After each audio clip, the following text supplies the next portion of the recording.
Welcome to Trader TV Rates, your insight into the trading climate for professional investors in government bonds.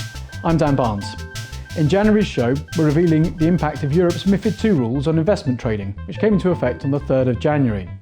Investment managers have to manage the impact of the new rules on behalf of their investors. To find out how, we're going to speak with Carl James, Head of Fixed Income Trading at Pictet Asset Management, and Andrew Munro, Global Head of Fixed Income Trading at Janus Henderson. And then Paul Reynolds, Head of Fixed Income at TradingScreen, about assessing best execution. Andy, Carl, welcome to Trader TV. Good to be here. Thank you. What would you say are going to be the potential differences to trading rates pre-MiFID and post-MiFID? How do you characterise them?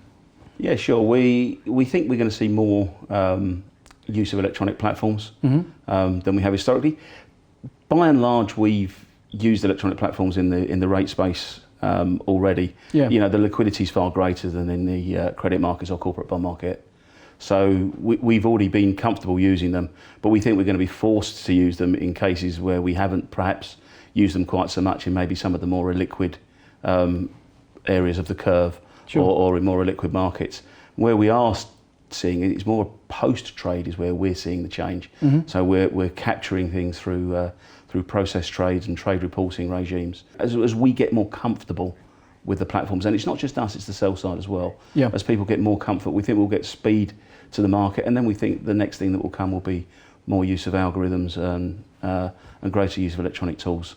But what's been your experience of day one impact, or for the first couple of weeks anyway? Carl, do you want to take? Didn't really feel anything too much the first week, and we had three meetings, three meetings a day in terms of what's happened, what's gone wrong, what are the issues, how are we closing those issues down. First day or two, absolutely fine. Moved then into sort of the latter half of the first week, and we started to see some issues bubbling up, which actually, it was, to Andy's point earlier, it was more the post-trade stuff that we were trying to sort of tickle through. Yeah. Andy, how have you found the first couple of weeks? I'd say fairly similar to Carl. I think I think we were all fortunate that the first week back was a pretty benign week. Yeah. So there wasn't a huge amount of trading activity going on, so that helped greatly. What we found, bizarrely, was the stuff that we used to do over voice and that we still can do over voice actually took longer to do. Right. So what we found is that our counterparties are having to go away and build the trade electronically, or they seem to be having to do some work at their end with a manual trade to make sure that they can do it manually without doing it electronically. And we think that's been the piece that's really changed for us up front in the trade. So if you're still going to voice, the brokers are having to do something more their end to make sure that they're complying with all of their rules. I think your point about the sell side, that's been an interesting one. There are some firms that have taken a different view to the legislation. So we've actually tried to engage with counterparty A, and we've been able to trade in a particular way, versus another counterpart that would say, well, actually we need to do it this way. And I don't think that's really going to bed down for probably 3 to 6 months. Got it. And have there been any surprises? I think the surprise was the lack of uniformity. I think that was the lack of, the lack is the wrong word, but the differences, the spectrum of knowledge with some of our brokers. Quite often you go to your brokers or the banks, we assume they have these huge regulatory teams in the background that are helping them stay on side. Yeah. And some banks have been fantastic and they're absolutely all over it, and they've been a great source of knowledge and information to us. Equally, we went to do a trade on Friday with another bank and said, right, we need to do this as a process trade. And we got the response, what's a process trade? Really? And you're still hearing that in the second week of January, and you're sitting there thinking, there is that spectrum out there. Now, okay, it wasn't perhaps a mainstream European bank, but if you're going to interact with anybody in Europe, these are things that you expect your counterparts to know. Yes. And we feel we've been doing as much education of the sell side in certain instances in how to use certain tools as the other way. I think Andy's right. Some brokers have been a great source of information and sort of debate and discussion, all the way through the project. I mean, our project's been ran for 18 months. But I think there's potential for it could impact and influence behaviour. We had a similar example. It wasn't process trades. We had the response of, what's an MTF? So, there is this wide spectrum. Now, I suspect that's a massive outlier. However, I'm pretty certain that will influence one of my traders' behaviour and sort of go, of course. Can I affect best execution? Do I have to go to that point? Now, if we're talking in the rate space, you probably have more choice. Yeah. And so I suspect you might see that influence behaviour to a degree. How do you characterise the different way that you're using data now? So one of the pieces we've done with our data scientists is we've looked at when axes come, what axes, and you break them down by sector, break them down into individual bonds as well. So we can map, and there's a particular house I'm thinking of that is particularly strong in a particular space. They stand out very strongly. Now, that's really useful to know. Now, it's historical data, but we've got live data being pumped into our order management system as well. So that overlays over the top of that. And we know that historical data, we know that live data, that comes quite powerful. Because the first step is really capturing your own internal data, analysing it, get it in good order. That doesn't make it right for everyone because you're just seeing a small segment of the world. Yes. And then you've got to think to yourself, what data do I want to bring in? Because you can't bring in all data. Sure. So again, we capture hit ratios. We're certainly recording obviously who wins because we have to. Yeah. We have been recording where we've shown other flow, but we're not necessarily recording where people have been second or third or potentially fourth if you're going to that many people. And that's something that we look to enhance. Because we do regularly have broker reviews with our major counterparties, and you always get the banks coming in and saying, why haven't we got more business? And you can actually say, well, we've shown you X billion, you've only won Y billion, you need to sharpen your pencil, because any trader worth his salt knows who's good in which region, sector, duration bucket, whatever you want to break it down by. The stuff that you know intuitively, you're now going to get empirical data to actually back you up. But equally, there's probably a couple of blind spots where you've been wasting a bullet or giving market information away to a house that really isn't going to be any use to you in that call. You need to stop that.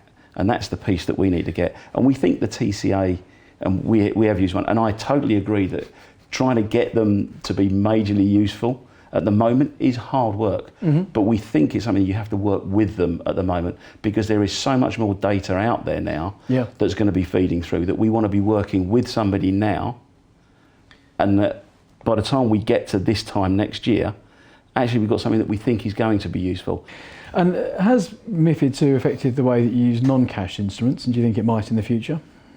Where we think it might develop is we actually think there'll be more listed derivatives, and we've seen some of that. There's been a bit of a slow burn for the last couple of years in the listed futures for rates, but we think that will probably come through, because at the moment clearing is expensive for OTC swaps. It's far cheaper to clear a listed product, and we think certainly for smaller funds that's a more cost-effective way potentially of putting risk on or off. I think the listed is a absolute done deal as far as I'm concerned. I think that trajectory will just get stronger and stronger. We talk about the underlying legislation, the underlying evidencing of best execution. That sort of sings to me that you'll get much more of the listed products coming through. I sort of wonder as well if ETFs start sort of making a big play as well, and if you think about how they can be tailor-made, I think that's an interesting slant, and I'm not quite sure where that goes, but I definitely think it's something worth watching. That's great. Andy, Carl, thank you very much for coming. Thank you very much for having us. Appreciate it, thank you. As we just heard from Andy and Carl, a large amount of data will be released under MiFID II, which can potentially be used to support transaction cost analysis. Now, TCA is typically used to analyse the performance of the buy-side trading desk, but it can be also used to support best execution for the end investor.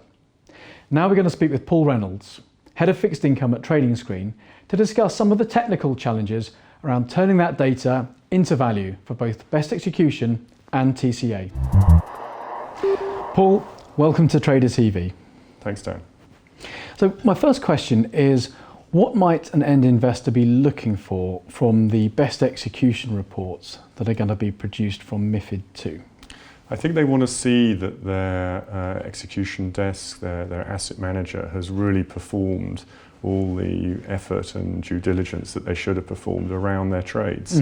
They want to know that they're conducting themselves according to the new regulations, but also see transparently, what has been done in order to get that trade done at the best possible price, in the best possible time, and make sure that all avenues have been explored in order to get that done properly. Yeah, and in terms of the transaction cost analysis, which has been used previously in equities and to some extent in fixed income as well, how does that relate to best execution from your perspective?